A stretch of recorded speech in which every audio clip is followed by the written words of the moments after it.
A Rádio Web Sementes da Boa Nova apresenta agora Cursos Online, a sua oportunidade de aprender um pouco mais e interagir conosco. Um oferecimento, Associação Espírita Sementes da Boa Nova. Boa noite, queridos irmãos, que a paz do Divino Mestre Jesus esteja conosco hoje e sempre. Estamos aí iniciando essas atividades nesta plena quinta-feira e hoje na companhia da nossa querida Vera. Boa noite, Vera, tudo bem? Tudo bem, Mário, boa noite a todos que estão essa noite aqui conosco, aqueles também que vão nos assistir depois, pela rádio que estão nos ouvindo, sejam todos muito bem-vindos. Isso aí. Bom, para quem não nos conhece, nós somos aí o Centro Espírita Joana de Ângeles, Ubatuba, São Paulo.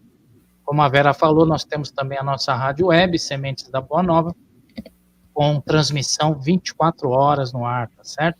As melhores músicas espíritas, podcasts, audiobooks, enfim, uma infinidade aí, uma programação extensa e maravilhosa. Para quem quiser curtir, baixa lá o nosso app, digita Sementes da Boa Nova na sua Play Store, e aí então o primeiro resultado é o nosso app. Baixa lá para o teu celular, para o teu tablet, e aí você vai ter a nossa programação.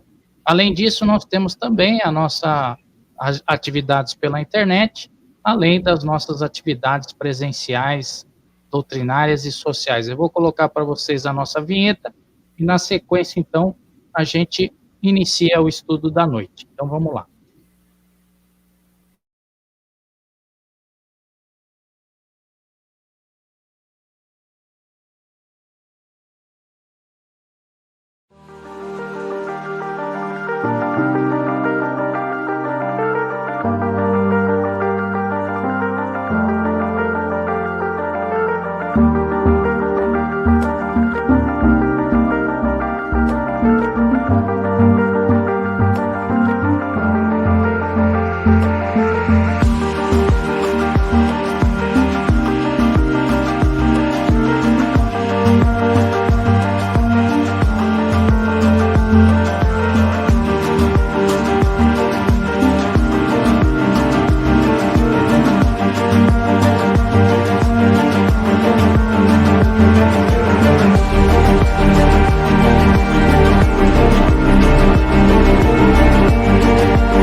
É isso aí, gente. Lembrando que todas as nossas atividades ficam gravadas nas nossas páginas das redes sociais e também no nosso site, www.sementesdaboanova.org. Hoje estamos transmitindo em parceria com o canal Espiritismo e Vida, do nosso querido Davi Ascenso. Então, lá no nosso Joana de Ângeles, do Facebook, neste momento já está rolando lá um convidado especial, sempre traz numa quinta-feira alguém bem legal, e o nosso Davi Ascenso comandando a live. E a gente está aqui no canal da Mocidade, também no YouTube e no Twitter. Querida Vera, vamos começar então? Vamos fazer a prece, agora neste momento. Vamos elevar nossos pensamentos a Deus, nosso Pai, a Jesus, nosso Mestre e Guia, e a nossos benfeitores espirituais deste trabalho, para que nos envolvam com todo o amor, de forma que possamos assimilar os ensinamentos do estudo da noite, mas que, acima de tudo, possamos colocá-los em prática em nossas vidas. E para iniciarmos, faremos juntos a oração do Pai Nosso. Pai nosso que estás nos céus, santificado seja o vosso nome, venha a nós o vosso reino, seja feita a vossa vontade, assim na terra como nos céus. O pão nosso de cada dia nos dai hoje. Perdoai as nossas dívidas, assim como nós perdoamos aos nossos devedores. E não nos deixeis, Pai, cair em tentação, mas livra-nos, Senhor, de todo mal. Que assim seja, graças a Deus. Graças a Deus. Vamos dar boa noite para o pessoal, para as meninas que estão aqui junto conosco, a Juliana Costa, Agripina Ávila, Maria Gomes, Ana Carvalho e Esther Origem. Sejam todas muito bem-vindas a essa nossa noite de estudos. Deus abençoe a cada uma de vocês. Maravilha. E fica o convite aí para a Juliana, se ela quiser continuar a nos auxiliar, né? Mesmo que ela estando na outra cidade, ela pode nos auxiliar aí nas nossas lives, tá bom, Juliana? Aí é só você falar com a Maria, caso você queira, tiver tempo disponível, e aí tá feito o convite, tá certo? Bom, a gente parou aonde, Vera? Nós vamos começar no direito de propriedade, roubo, na pergunta 880. Vamos lá. Qual é o primeiro de todos os direitos naturais do homem? O de viver. Por isso ninguém tem o direito de atentar contra a vida do seu semelhante, e nem fazer algo que possa comprometer-lhe a existência corporal. Então vejam a importância da pergunta, né? A pergunta começa a elencar qual seria, em primeiro lugar, né, o mais importante, aquele que de todos, né, o mais relevante. Ele fala direitos naturais, né? E aí a resposta é sucinta e objetiva, o de viver. Então isso significa o seguinte, gente, que Deus, né, na sua infinita justiça, na sua infinita sabedoria, na sua infinita misericórdia, cria as suas criaturas em determinado momento com objetivos, né, de dar à criatura a oportunidade, né, de se desenvolver, de crescer, e para que isso se solidifique, ele também nos deixou a chamada reencarnação, porque sem ela jamais chegaríamos à perfeição, porque por mais que você viva muitas experiências em uma vida só, jamais você vai adquirir o cabedal de conhecimento compatível com a perfeição. Então, para que isso aconteça, Deus determinou a pluralidade das existências. Ora, se há um mecanismo, né, que nos dá a oportunidade da vida, e é um mecanismo de vida, então, obviamente, ninguém, em nenhum aspecto, em nenhuma oportunidade, com nenhum motivo, pode tirar o dom da vida do seu próximo, né, das criaturas criadas por Deus. Então, ele deixa como direito primário, né, de todos eles, que é o de nós vivermos. E aí ele completa na sequência, dizendo que isso está incluso qualquer ato, qualquer atitude, qualquer ação que comprometa a existência corporal. Por exemplo, uma violência psicológica, qualquer tipo de violência em que você causa na pessoa um estresse emocional muito grande, e esse estresse emocional a gente sabe que ele pode se reverter numa doença, né, numa depressão. Então, todas essas coisas, elas vão minando, vamos dizer assim, a existência da pessoa. Não é só você pegar uma arma, né, dar um tiro e tirar a vida da pessoa. Mas se você exerce uma pressão psicológica, né, diminuindo aquela pessoa, fazendo com que ela cada vez mais perca a sua autoestima, a vontade de viver, ela passa a se alimentar mal, ela tem pesadelos, enfim, você está minando, né, a existência daquela pessoa. Então, isso também está incluso no que ele fala, no tocante do direito à vida, né? Então, veja quantas facetas, né, nós temos em relação a esse direito de dar à pessoa o suporte à vida. Então, obviamente, todos nós temos que fazer o máximo para preservar a vida alheia. E o pior é o ato autofratricida, né? Quando a criatura, infelizmente, não suportando as provas da vida, ela mesma faz o ato para com ela, né? E nós sabemos que esse é uma das piores, vamos dizer assim, infrações da lei divina. Então, ninguém tem o direito de tirar a vida de ninguém, certo? Vera, se você quiser complementar, fica à vontade. Tudo bem, tá bom. 881. O direito de viver confere ao homem o direito de acumular o que necessita para viver e descansar quando não puder mais trabalhar? Sim, mas deve fazê-lo em família, como abelha, por meio de um trabalho honesto e não acumular como um egoísta. Até mesmo alguns animais lhe dão o exemplo da previdência. Então, aqui também ele adiciona, né, o fator da gente acumular bens no tocante, já que estamos a viver, né? E se estamos a viver, não importa quantos anos são, se nós temos o direito de acumular esses bens, né? E aí ele diz que sim, né? E nós podemos fazê-lo, mas ele deixa algumas restrições aí nesse tocante, né? As restrições, em primeiro lugar, é que ele diz que tem que ser dentro do seio familiar, no sentido que é a família como um todo que será beneficiária desses bens a quais será, vamos dizer assim, ganho, né, em decorrer da sua vida. E deixa outro fator importante também, que ele diz que tem que ser através da honestidade, né, através do bom caratismo, das boas práticas éticas, né.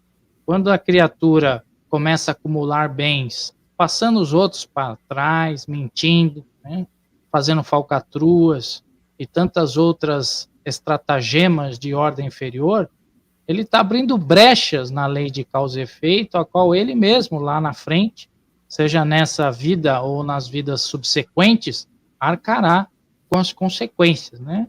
Lembrando que todo ato que se faz nessa vida tem uma repercussão, né? Seja nessa ou na vida subsequente. E aí, uma delas é realmente você não ter a lisura em fazer as coisas e fazer com mau caratismo.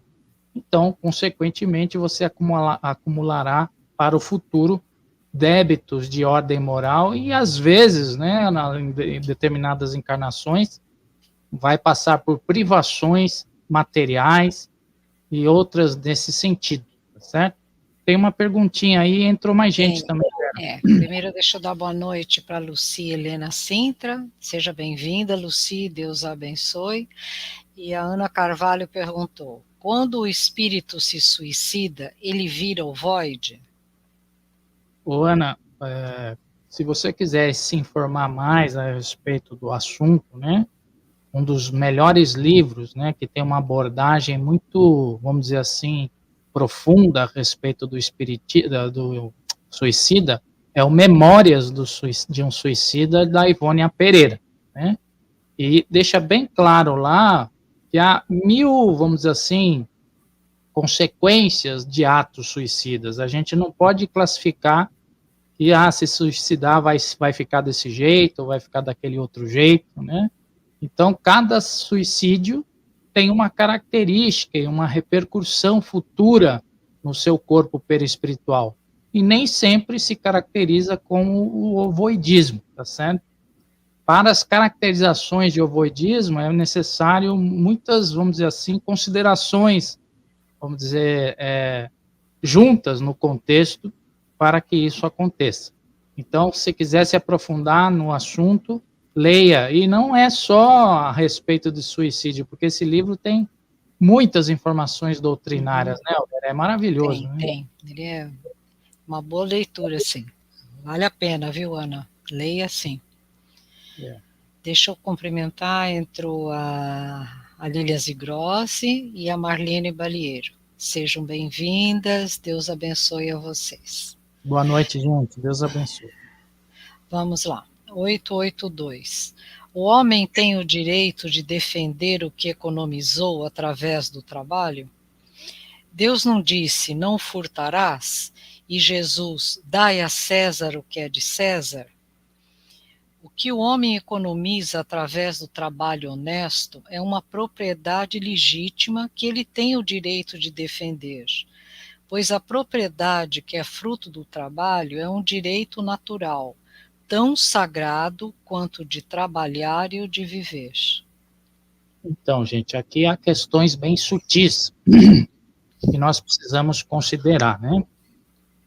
Quando ele pergunta se o homem tem direito de defender os seus bens, né, e ele conseguiu juntar diante do seu trabalho, a resposta não foi, vamos dizer assim, objetiva no sentido de sim, né, mas foi exemplificando passagens, né, do Evangelho e que Jesus afirma determinadas situações, e aí nós temos que entender esse contexto. Ele diz assim, né, Jesus não fala, né? Aliás, Deus, em um dos mandamentos, nos diz, não roubarás, né? Aí esses mandamentos foi feito nas tábuas, né? Que Moisés recebeu no Monte Sinai.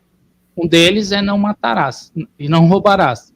Não roubarás significa que se eu quero me apropriar de um bem que não é meu, tá certo? Que outra pessoa conquistou, eu estou, vamos dizer assim, agindo contra a lei natural.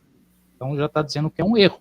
Se eu não posso roubar, significa que aquele que ajuntou, amealhou os seus bens de forma reta, né, de forma probe, ele tem todo o direito de fazer isso e ninguém tem o direito de roubá-lo, né? E aí depois ele fala o seguinte, dai a César o que é de César e a Deus o que é de Deus, né? Outra passagem também muito importante, quando estava ali se referindo ao imposto, né? Então se classifica o seguinte, que César são coisas pertinentes ao mundo material, né? E se estamos no mundo material, evidentemente o mundo material exige coisas que o César exigiria, né? Leis, conjuntos de administração voltadas para o bem coletivo, infraestrutura, enfim, milhares de coisas que coletivamente, para se viver numa sociedade, é necessário. Isso pertence a César. Então, também amealhar bens, dentro desse contexto, também está inserido, e aquele que ajuntou também não pode ser espoliado, tá certo? Agora, daí muitas pessoas se confundem em que você, por exemplo, vai proteger o seu lar, entra um bandido e você vai lá e tira a vida desse bandido, né, na proteção do seu lar. Aí você está indo além desse processo, certo? O que hoje, né, a justiça humana, muitas vezes tem aquela apelação chamada em legítima defesa, né? Então o cara bota o pé dentro da tua casa, ele nem fez nada, ele só botou o pé dentro da tua casa, você lá de dentro pega a tua arma, atira e mata a pessoa, né? Então a gente precisa ter esse entendimento, né, até onde vai essa proteção e essa, vamos dizer assim, esse cuidado que nós temos que ter com os nossos bens. Porque também na questão anterior, lembra que ele fala da proteção à vida? Né? Sim. Então, a proteção à vida também está inserida nesse contexto. O bandido, infelizmente, ele está roubando, mas ele tem uma vida, né? E essa vida precisa ser preservada, né? Então, é necessário que nós tenhamos um bom senso para entender essa questão e utilizá-la ela dentro do contexto a qual a doutrina espírita nos ensina a respeito de não tirar a vida do próximo, de respeitar, né, a vida alheia, e ao mesmo tempo de preservar a sua vida e as coisas a qual você ajuntou honestamente, de forma reta, né? Então, nós precisamos prestar muita atenção nisso. E aí, como ele fala, né, que o homem, através do trabalho honesto, junta e constitui legítimo, né, ele tem esse direito de defender, né? Então, o direito de defender, por exemplo, a gente pode encaixar, ele constrói um muro na tua casa, coloca grades, né? Coloca coisas para a segurança, né? Enfim, ele se cerca desses cuidados de proteção para que a coisa, vamos dizer assim, fique o máximo possível dentro desse processo.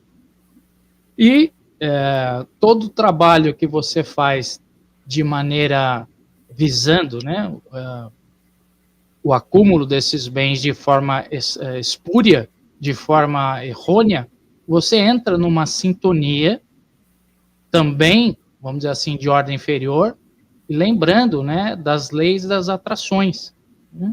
O que é a lei da atração? É aquela que vai te imantar com as pessoas que pensam de forma igual, que vibram na mesma sintonia, inclusive os bandidos, os corruptos, os ladrões, porque você, por sua vez, também está tendo esses mesmos sentimentos, querendo conquistar bens de forma espúria. Então, se estamos na mesma sintonia, fica então fácil, né, de acontecer situações de ordem inferior desse jeito, certo? Entrou mais gente aí, Vera. Entrou sim, entrou a Marina Cardoso Negrini. Bem-vinda, Marina, Deus a abençoe. Vamos lá. 883. O desejo de possuir bens faz parte da natureza? Sim, mas quando é só para si e para sua satisfação pessoal, torna-se egoísmo. Vamos recordar um pouquinho aí os nossos ancestrais, né? O passado distante, né,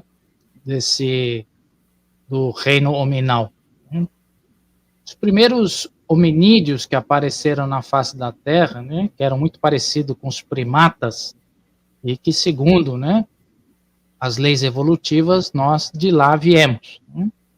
E aí, nesse processo de aprimoramento, o homem começou a juntar-se, né, vivendo em bandos, e vivendo em bandos, ele começou a procurar aprender a cultivar, aprender a caçar coletivamente, e começou também a aprender a guardar, né, a armazenar, porque até então era aquela história do extrativismo, né? Você ia lá, tirava tudo da natureza, o máximo que podia, e não pensava num processo de acumular para uma eventual dificuldade lá na frente. Mas aí esse processo de acúmulo, né, de aprender a armazenar, de aprender a guardar, também começou a ficar inserido dentro desse processo sentimentos de posse, sentimentos, vamos dizer assim, de egoístas, naturais, que carregamos como um atavismo, porque os nossos próprios corpos mais brutos do passado, né, eles tinham que ter essa questão, porque como não se aprendia a guardar, né, o próprio corpo, ao ingerir um alimento, esse alimento deveria sustentá-lo por mais tempo. Então, veja só como é que é o processo natural, né? Nós mesmos, naturalmente, vamos o quê? Tendendo, né, a ter esse processo e essa vontade de acumular. Sem tirar ainda, não contando o fator espiritual, nós estamos falando da fisiologia aqui, tá certo?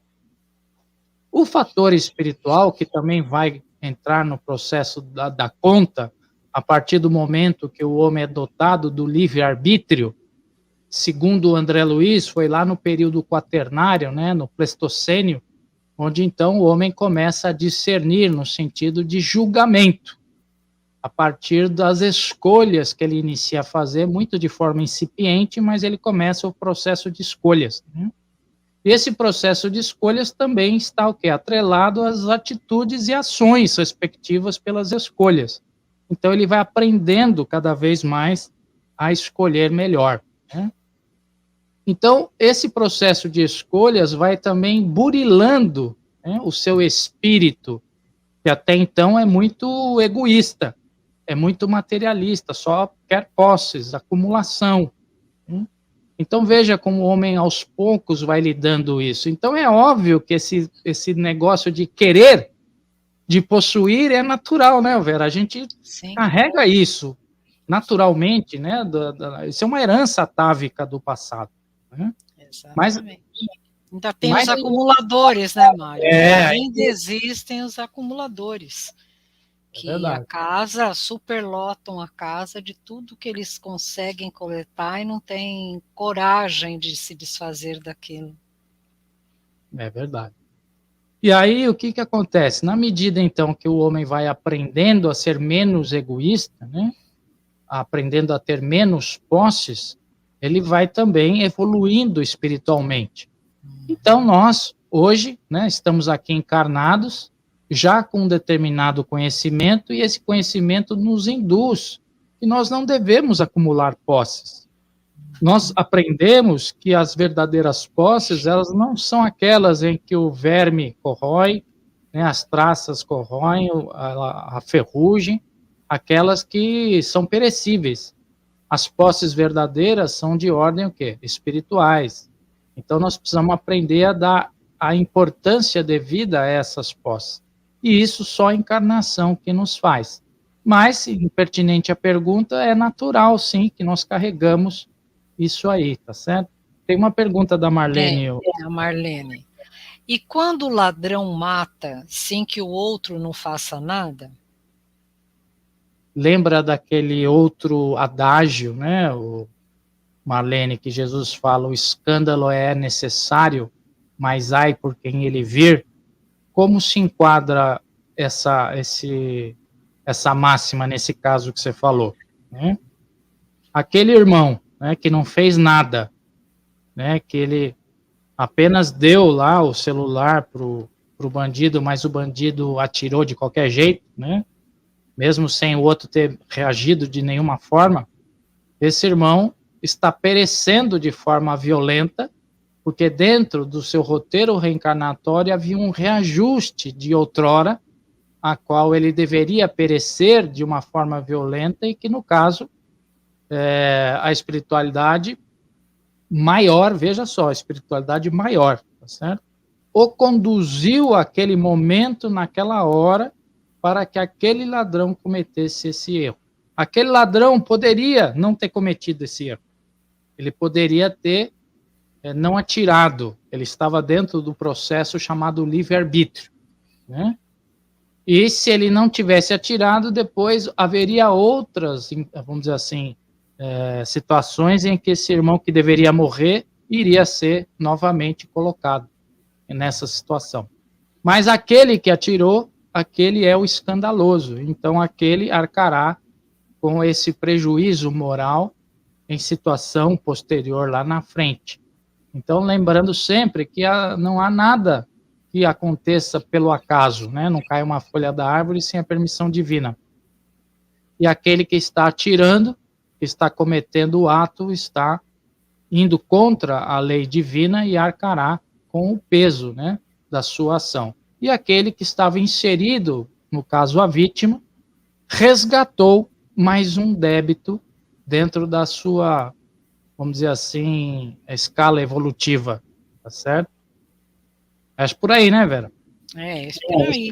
E vai ficando, né, Mário? Porque ele conseguiu se evoluir, né? Ele tinha que passar por essa situação, a vítima, no caso, passou. Mas o outro, já adquiriu aquele débito muito grande do que ele fez. Numa outra encarnação, ele vai estar como se fosse essa pessoa. Ele também vai ter que passar por um processo desse. E assim vai indo, né, Mara? Até que vai chegar um determinado momento que nem aqui, né? Porque ele passa, mas o outro adquire, e assim, enquanto nós estivermos aqui nas provas e expiações, vai ser isso, né? Por que João Batista perdeu a cabeça, Vera? Porque ele tinha, né, Mário? Ele tinha que passar por isso. Porque exatamente. Como profeta Elias, lembra que ele mandou degolar? Isso, ele mandou degolar uma porção de Baal. Isso. Então ele tinha que passar por isso. Quem o degolou também vai ter que ter o mesmo processo, e assim vem indo, né? Você lembra que uma história que teve alguns anos atrás de um menino que morreu arrastado pelo cinto de segurança? Lembro. Você lembra a comunicação que foi dada? Lembro. Ele tinha que passar por isso mesmo. Foi quando ele mandou para os pais, né? Que ele tinha que passar, ele tinha feito, não lembro mais com detalhes o que aconteceu com ele anteriormente, na outra encarnação, mas ele tinha que passar por isso. Foi da época de Roma. Ele era de Roma, isso. Um gladiador que arrastava as pessoas nas figas. Isso, agora eu lembrei. Uhum. Então, tudo tem a sua causa e seu efeito. Eu acho que aí está respondido para Marlene, né? Vamos lá. 883A. Entretanto, não seria legítimo o desejo de possuir bens, uma vez que aquele que tem do que viver não se torna uma carga para ninguém? Há homens insaciáveis que acumulam sem benefício para ninguém, ou somente para satisfazer as suas paixões. Julgas que Deus pode aprovar isso? Mas aquele que, ao contrário, acumula dinheiro por meio do trabalho com a intenção de ajudar seus semelhantes, está praticando a lei de amor e caridade, e Deus abençoa o seu trabalho. No fundo aqui, Vera, ele está dizendo que o que importa são as intenções, né? O acumular, né, ele tem a faceta positiva e a faceta negativa. Ele está dizendo que aquele que acumula para si só, né, com objetivos egoístas, né, objetivos de saciar as suas paixões materiais, esse aí vai estar pisando na bola e vai arcar com as consequências, tá certo? Mas aquele que ajunta para o próximo, para auxiliar, para, vamos dizer assim, melhorar as condições ruins alheias, esse está praticando a lei do amor. Então veja a diferença, né? Daquele que acumula para si próprio e aquele que acumula para auxiliar o próximo. Porque nós, Vera, nós carregamos, lembra que a gente falou do sentimento ainda, de posse, do egoísmo? Então fica difícil da pessoa, vamos dizer assim, domar isso na medida em que começa esse processo de acumulação. Então a gente começa a perceber, a pessoa melhora de vida, ela compra uma casa no campo, depois ela compra uma casa na praia, depois ela compra um outro imóvel de não sei o quê, depois compra mais um, e vai acumulando, né? Ah, mas aí a gente bota para alugar, a gente bota para, enfim. Então, aquela história, né, da pessoa, ela começa a ser envolvida nesse processo e começa cada vez mais querendo mais acumular. E aí ela vai usando de mil ardis, né, para explicar esse acúmulo de bens, não é verdade? Tem uma passagem também no Evangelho que fala que aquele que acumulou, construiu celeiros, né, e ficou muito contente com a grande colheita que ele tinha e mandou construir. Aí vem o outro e fala, pobre rapaz, não sabe que essa noite ainda ele vai ser chamado, né? Então, aquela história, a gente tem que acumular bens de ordem perene, né? Bens eternos, e não bens que são passageiros. Né? 884. Qual é o caráter da propriedade legítima? Só é legítima a propriedade que foi adquirida sem prejuízo de outrem. Ver o tópico 808. A lei de amor e de justiça, proibindo que se faça a outrem o que não desejaríamos que nos fizessem, condena por isso mesmo todo meio de aquisição que seja contrário a ela. Vamos dar uma olhadinha na 808, Vera? Vamos lá. Uhum. Antes da gente comentar. Vamos. A desigualdade das riquezas não tem sua origem na desigualdade das faculdades, que dá a alguns mais meios de adquirir riquezas que a outros? Sim e não. E sobre a astúcia e o roubo, que dizes disso? Então, aqui ele está dizendo que determinadas pessoas podem ter virtudes, por exemplo, aquela pessoa que tem visão, né? E ela consegue ter um olhar melhor para facilitar um negócio, né? Mas ele diz também que há aquelas outras pessoas que utilizam essa visão para roubar, para astúcia, né? Para as coisas de ordem, vamos dizer assim, que vão trazer benefício para ele, né? Usando das suas potencialidades para o mal, né? Mas voltando à outra questão, né? Ele diz aqui que quando nós adquirimos isso sem as astúcias que se referem na questão passada, né, essa é legítima, né? Então eu não precisei dar golpe em ninguém, eu não precisei burlar, né, o governo para que eu conseguisse adquirir aquilo, eu não precisei passar a perna, por exemplo, no corretor, né, enfim, tem 1000 coisas que você pode fazer para adquirir aquele bem de forma ilícita, né? Mas quando você adquire da maneira correta, né, fazendo as coisas como manda o figurino, fazendo tudo certinho, então isso é uma posse legítima, né? E aí você está legitimado principalmente pela sua própria consciência, porque a legitimação aqui se dá por quem, gente? Se dá pela própria consciência, né? A consciência tranquila que você fez a coisa da melhor forma possível. Agora, quando você faz passando por cima de outra pessoa, não importa se o que você fez é uma coisa grande ou se foi uma coisa pequena, não importa. Mesmo que tenha sido pequena, de alguma forma você prejudicou alguém e que terá uma repercussão isso, tá certo? Então, isso não é válido. Mas quando você faz de forma lícita, tranquila, e aí sim, então, não tem problema, e é essa posse legítima a qual os espíritos estão nos dizendo aqui, tá certo? 885. O direito de propriedade é indefinido? Sem dúvida. Tudo que é adquirido legitimamente é uma propriedade.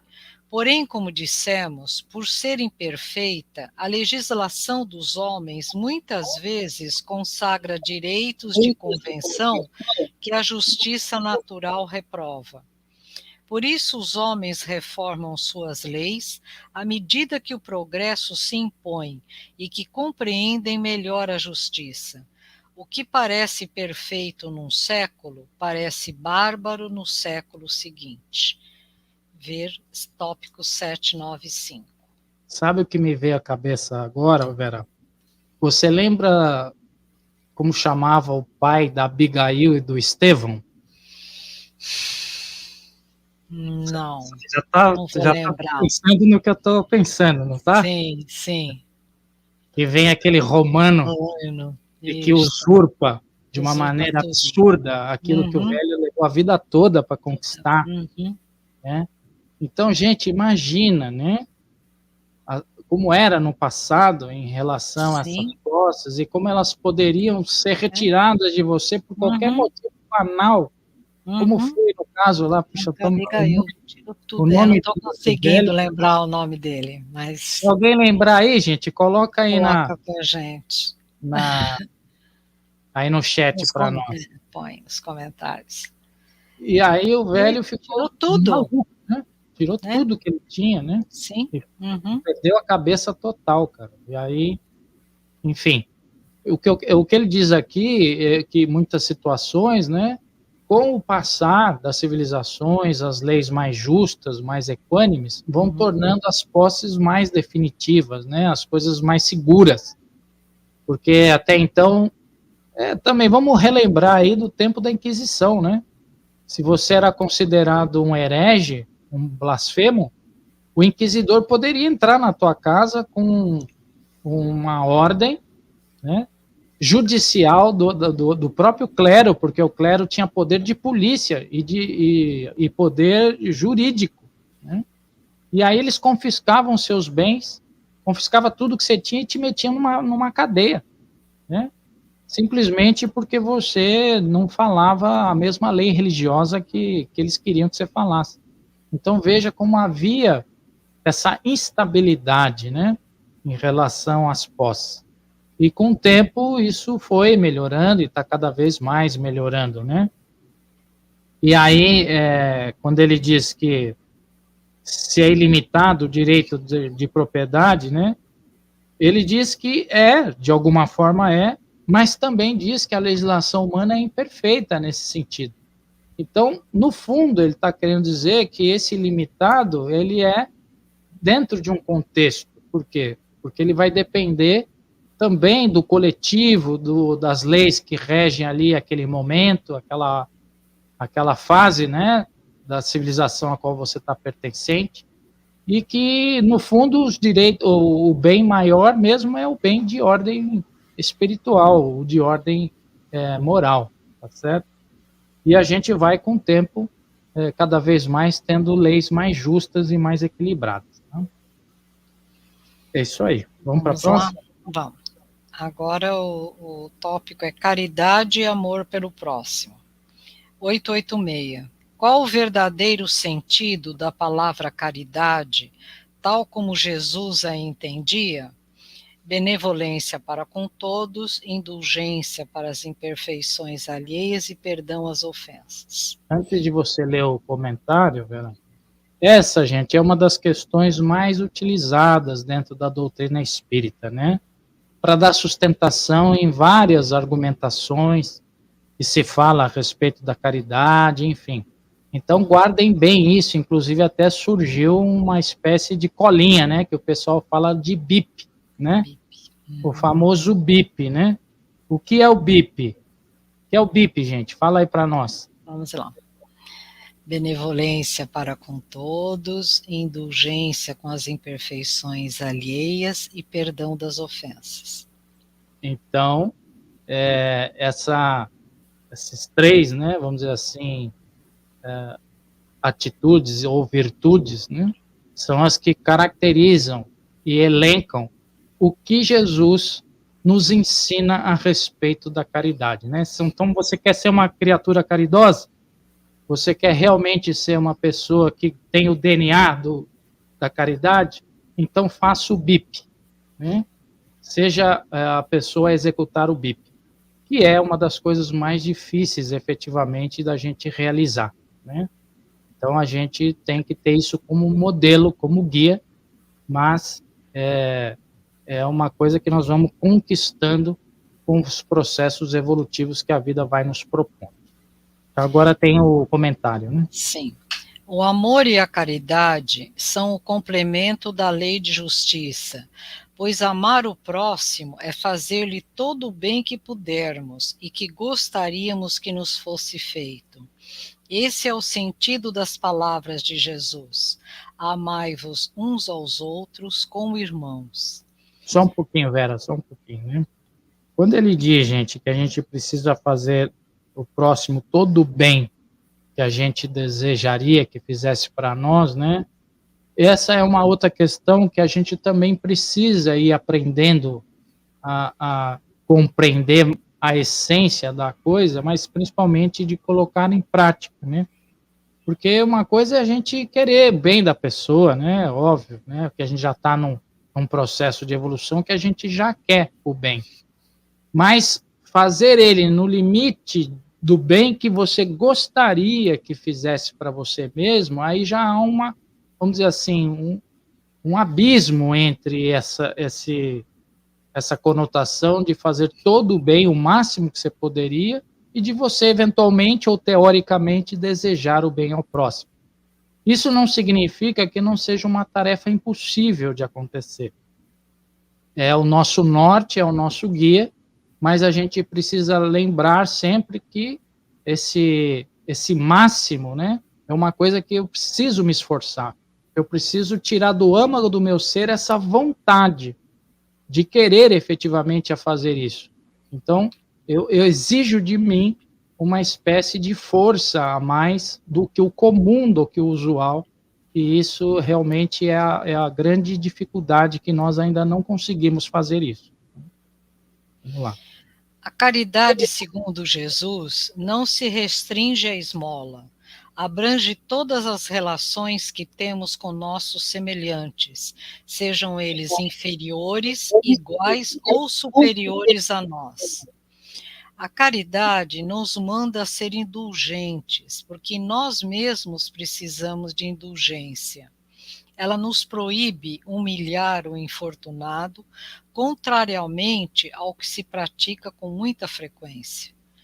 Quando uma pessoa rica se apresenta, tem-se por ela imensa consideração e é tratada com infinitos obséquios. Se é uma pessoa pobre, é como se não fosse preciso preocupar-se com ela. Entretanto, quanto mais lastimável for a sua situação, maior deve ser o cuidado de não lhe aumentar a infelicidade pela humilhação. O homem verdadeiramente bom procura elevar a visão que o inferior tem de si mesmo, diminuindo a distância entre eles. Aí entra aquela dificuldade que eu falei anteriormente, né, nesse processo todo.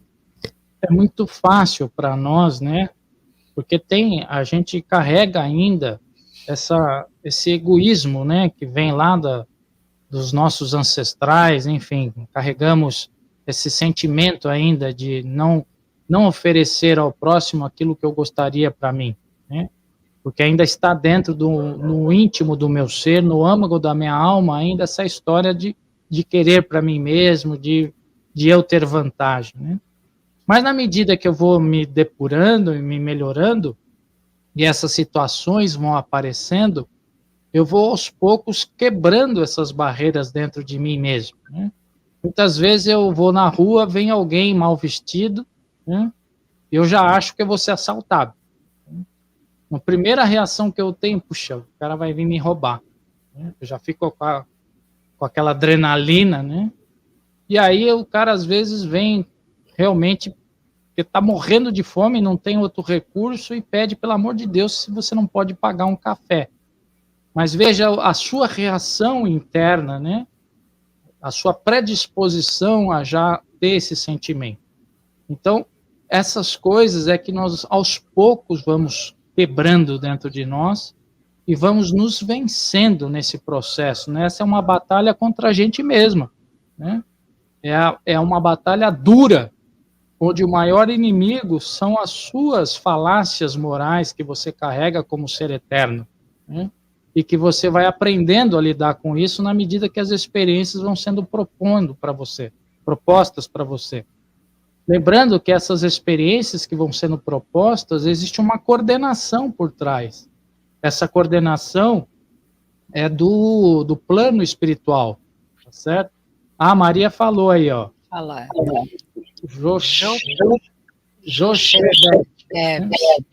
Eu não ia lembrar mesmo. Valeu, Maria. Valeu, Maria, obrigada. Vamos lá, 887. Jesus também disse: amai inclusive aos vossos inimigos. Ora, o amor aos inimigos não é contrário a nossas tendências naturais, e a inimizade não provém da falta de simpatia entre os espíritos? Sem dúvida, não se pode ter pelos inimigos um amor terno e apaixonado. Não é isso que a frase de Jesus quer dizer.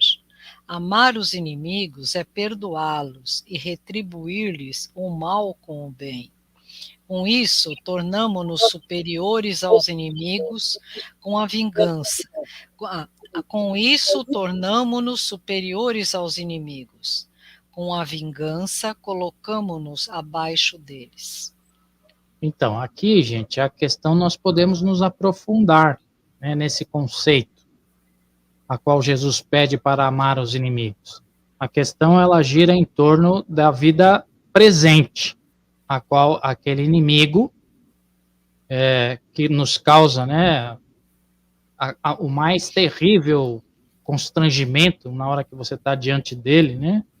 E aí, como é que eu vou amar esse inimigo? Aí ele fala, ninguém está pedindo para você amar nesse sentido. Está pedindo para você o quê? Perdoá-lo. Mas não o perdão da boca para fora, né? O perdão efetivo. Mas aí, compreendendo mais a doutrina espírita, né? E as suas relações, nós vamos entender que Jesus quer mais do que isso. Né? Quer realmente que nós amemos os nossos inimigos na expressão literal das coisas. Ah, mas isso é impossível. Né? Mas aí, gente, a gente vai ter que lembrar outra coisa. Nós vamos lembrar da chamada reencarnação. Ele não disse para você que era para você amar o seu inimigo nessa encarnação. O texto não fala isso.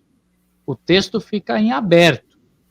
Mas se a doutrina espírita nos ensina que existe reencarnação, então aí a gente começa a compreender aquilo que Jesus espera de nós a respeito dos inimigos. Por quê? Porque pela lei da reencarnação, o que vai acontecer? Esses inimigos, eles vão renascer junto conosco, em especial nas nossas células familiares, dentro do seio familiar, dentro da nossa casa. E aí o que acontece?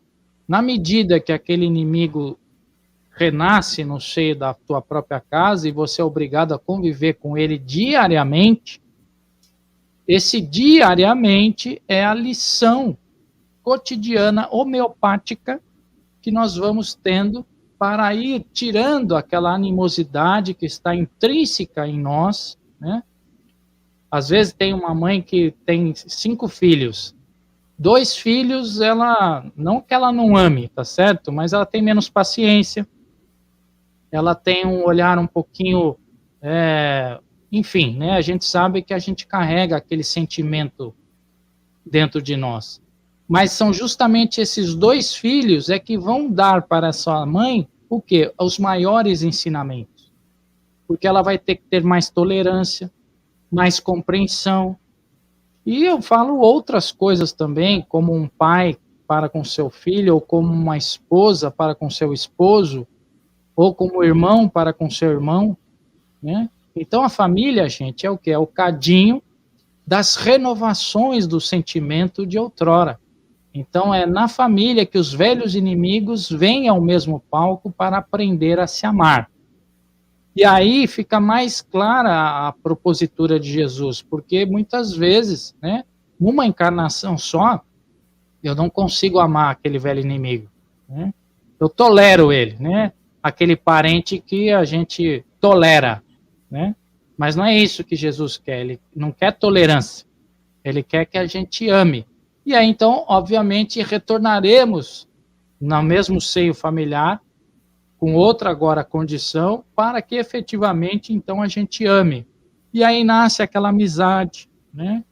Começa a ter um companheirismo, começa a se dar melhor, né? E desse companheirismo vai gerando um sentimento mais nobre, até chegar efetivamente no amor. Então, aí nós conseguimos compreender e entender aquilo que Jesus nos pediu outrora. Porque esses mesmos inimigos agora, novamente, virão no nosso seio familiar como nossos parentes, às vezes os mais íntimos, tá certo? E aí, então, nós conseguiremos efetivamente amar. Quantas encarnações for preciso, isso vai acontecer, gente. Né? Então, nós temos que entender esse processo todo e que realmente conseguiremos amar os nossos inimigos efetivamente. Só dessa forma, né, Vera, a gente consegue compreender aquilo que Jesus pedia de nós, né?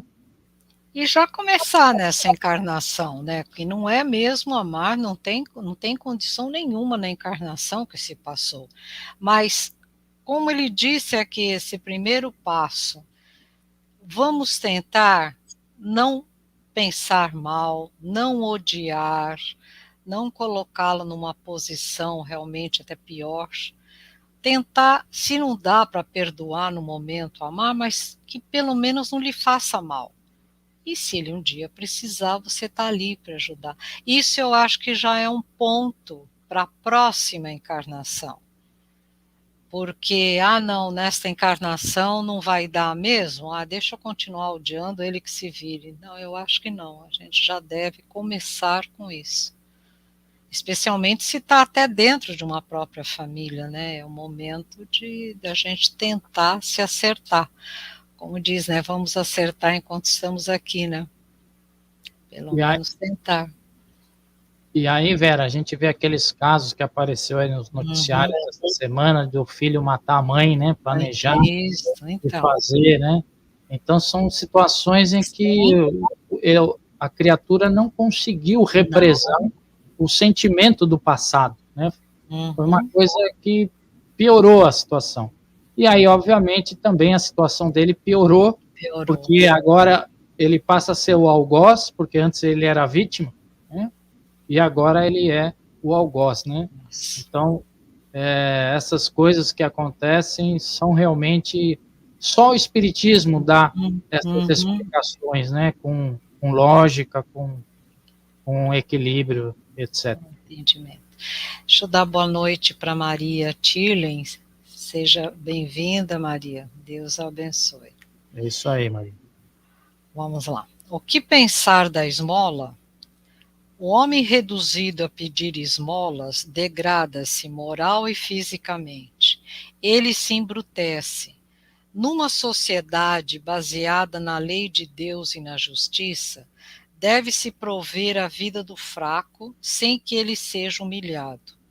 A sociedade deve garantir a existência dos que não podem trabalhar, sem deixar sua vida à mercê da sorte e da boa vontade de alguns.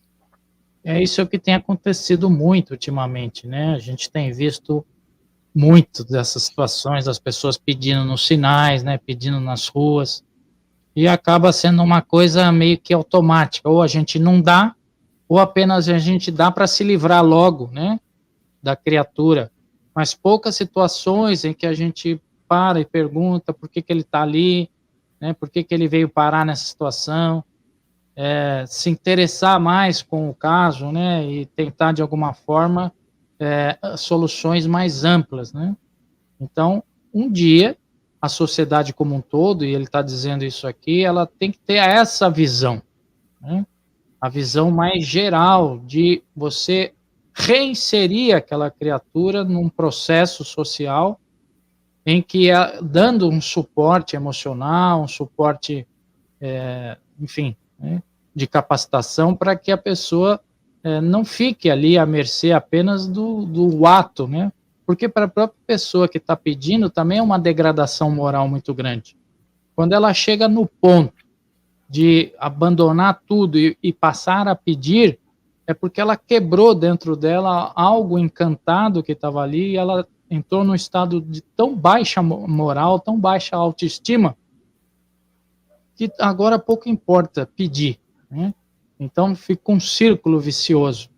E aí, como um todo, a sociedade precisa melhorar nesse aspecto, né? Não deixar chegar a esse ponto, né, Márcio? Que a hora que chega, que a fome bate, que os filhos estão pedindo e não tem nada, é a hora que a pessoa vai pedir realmente, né? É a hora da ajuda. Vós condenais a esmola? Não, não é a esmola que é condenável, mas a maneira como quase sempre é praticada. O homem de bem, que compreende a caridade segundo Jesus, vai ao encontro do infeliz sem esperar que ele lhe estenda a mão. A verdadeira caridade é sempre boa e benevolente, tanto na maneira como no ato em si. Um serviço prestado com delicadeza tem um duplo valor. Se é feito com arrogância, a necessidade pode fazê-lo aceitar, mas seu coração mal será tocado. Lembrai-vos também de que a ostentação tira aos olhos de Deus o mérito do benefício. Jesus disse: que vossa mão esquerda ignore o que a direita dá. Com isso, ele vos ensina a nunca manchar a caridade com o orgulho.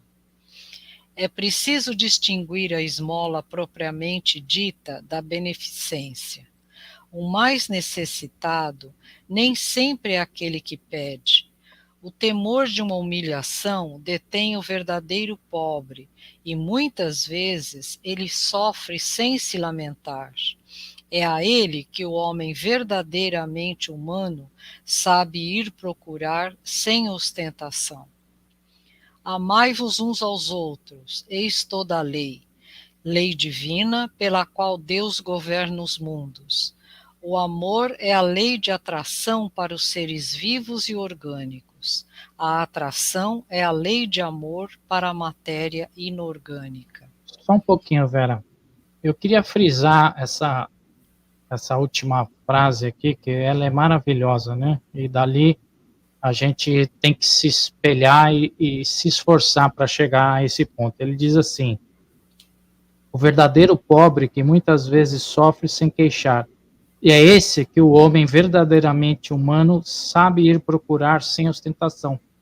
Então, muitas vezes, né, a gente vai a algum local, começa a prestar atenção ali, aí tem uma porta entreaberta, um sentimento que te impulsiona a você ir ali, você vai lá, na hora que você entra, uma situação péssima, né?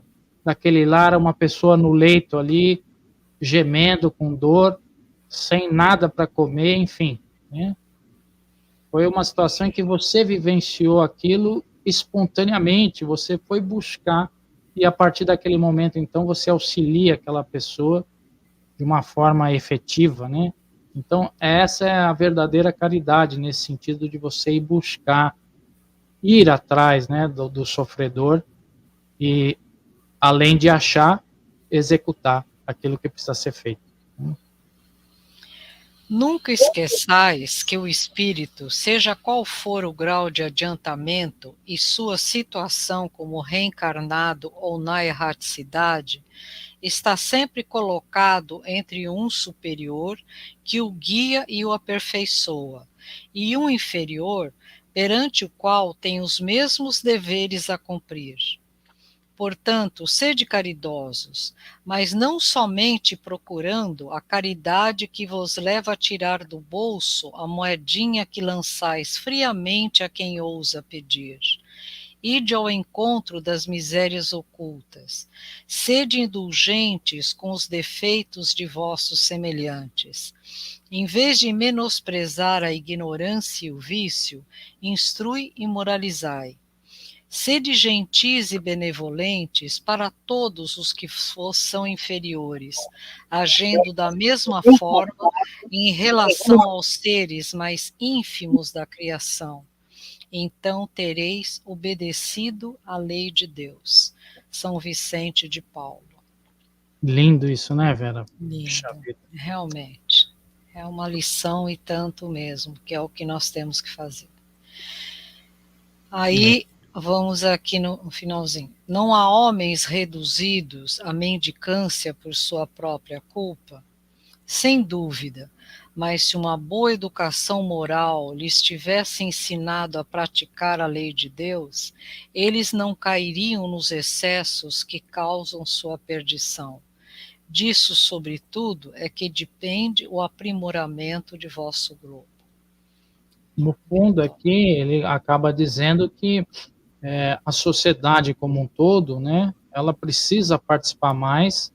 A educação, ela está inserida nesse processo, não a educação escolar, né, que a gente comumente acha que a educação é só isso, mas a educação de forma ampla, né, educação espiritual, com boas práticas de atitudes corretas, né, os exemplos que os pais devem dar, Então, esse processo que está inserido, e se houvesse esse processo, então teriam menos pessoas, né, mendigando e fazendo coisas erradas, tá certo? E um dia, obviamente, a sociedade como um todo melhorará, na medida que vai se transformando, né, coletivamente. Nós estamos aí no ápice das transições planetárias, né, saindo aí de um mundo de provas e expiações para um mundo de regeneração, como todos sabem, mas esse processo é um processo gradativo, longo, né, e que necessita que seja feita também nas individualidades, porque o coletivo ele só muda se mudar as individualidades, né? Então fica parecendo, né? Vai ter sim um processo de transformação, a gente vai entrar, e eu fico parado esperando o processo de transformação, né? Quando esse processo também começa em mim, né? Se eu vou lá e jogo lixo na rua, né?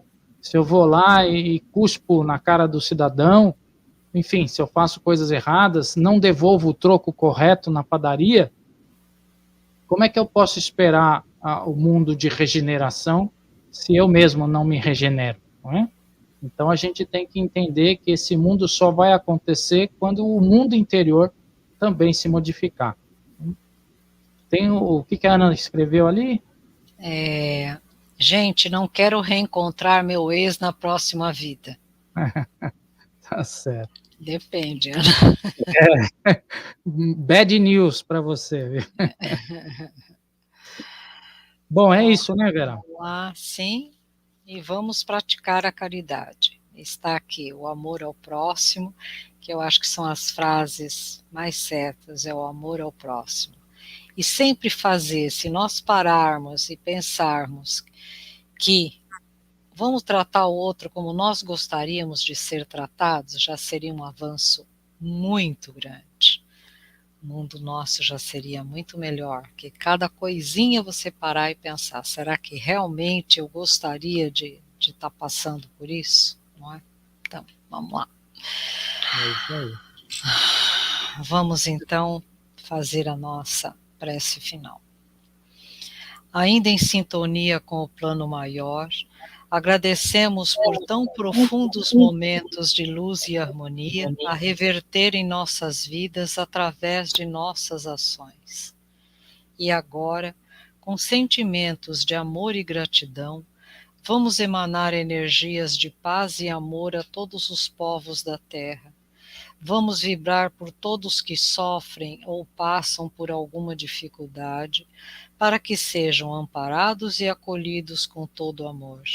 Vibrar por nossos familiares e amigos, e também por aqueles que já desencarnaram, para que sejam envolvidos com muita paz, amor e serenidade.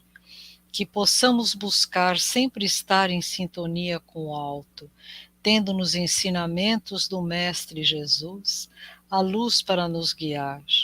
Agradecemos por mais esta oportunidade e pedimos que nos dê uma boa noite de repouso. E para encerrarmos, faremos juntos a oração que Jesus nos ensinou. Pai nosso que estás nos céus, santificado seja o vosso nome. Venha a nós o vosso reino, seja feita a vossa vontade, assim na terra como nos céus. O pão nosso de cada dia nos dai hoje. Perdoai as nossas dívidas, assim como nós perdoamos aos nossos devedores. E não nos deixeis cair em tentação, mas livra-nos, Senhor, de todo o mal. Que assim seja, graças a Deus. Graças a Deus. Maravilha. Vera, se você quiser deixar suas considerações finais, fica à vontade. Vou agradecer a todos que estiveram essa noite aqui conosco, que mandaram um boa noite, um oizinho, aqueles que nos assistiram também e que não falaram oi, mas eu sei que estão conosco, e aqueles que nos ouviram através da rádio. Uma boa noite para todos vocês, Deus os abençoe e um bom descanso para todos. Isso aí. Antes das minhas considerações finais, os nossos recadinhos. Lembrando aí, gente, que amanhã nós teremos a palestra presencial do João Luiz Nascimento, né? lá de Cachoeira Paulista. O João Luiz fala muito bem, as palestras dele são sempre maravilhosas. Então, não percam aí, gente, a oportunidade, né, de assistir a palestra presencial do nosso querido João Luiz. E, obviamente, vocês vão lá tomar um passe, né, conversar conosco, enfim, conhecer a casa para quem ainda não conhece. Então, não deixem de ir lá assistir a palestra presencial. Além disso, nós estamos com uma campanha aí para o nosso grupo Meimei. Vamos ver o vídeo e, na sequência, a gente retorna.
Então, gente, nós estamos em plena campanha, né, para arrecadar os itens, inclusive a Vera é a nossa coordenadora, né, Vera? Sim. O que precisa mais, o que realmente está precisando? Nós estamos precisando agora, né, neste momento, o item são as pomadas,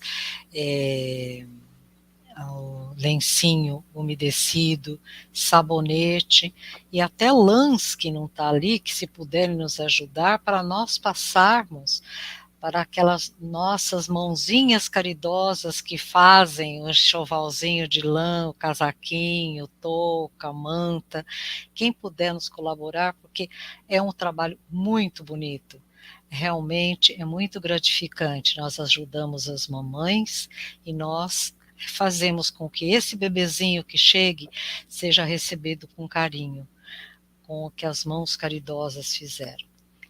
E vocês nos ajudem e qualquer outro material que a gente mostra ali, nós aceitamos também, tá bom? Muito então, obrigada, agradeço.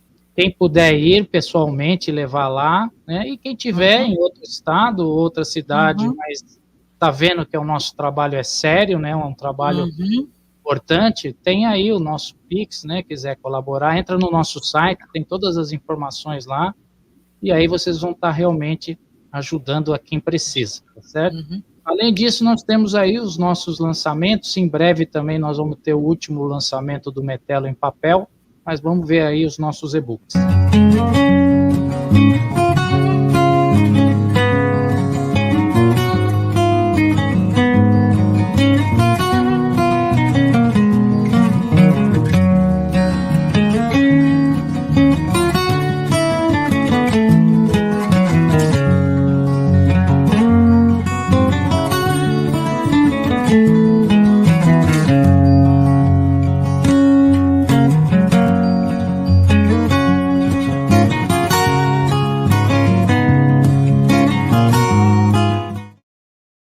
Então, Terra Brasilis foi lançada agora, uns 20 dias atrás, em e-book, tá certo?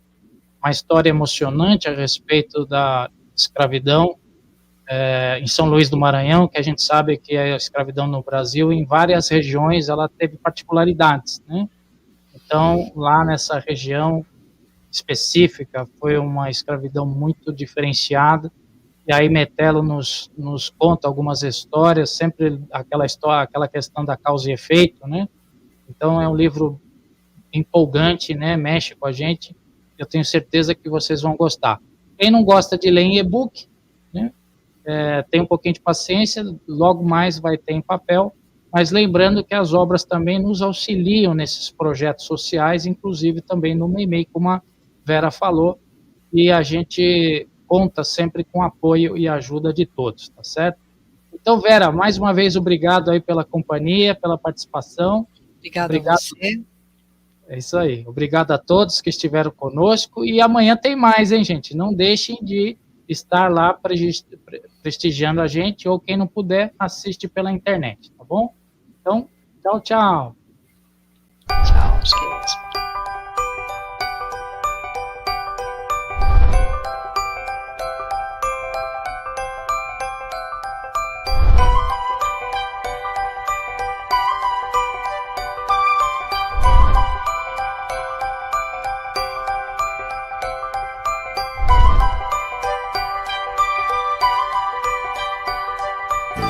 A Rádio Web Sementes da Boa Nova apresentou Cursos Online, a sua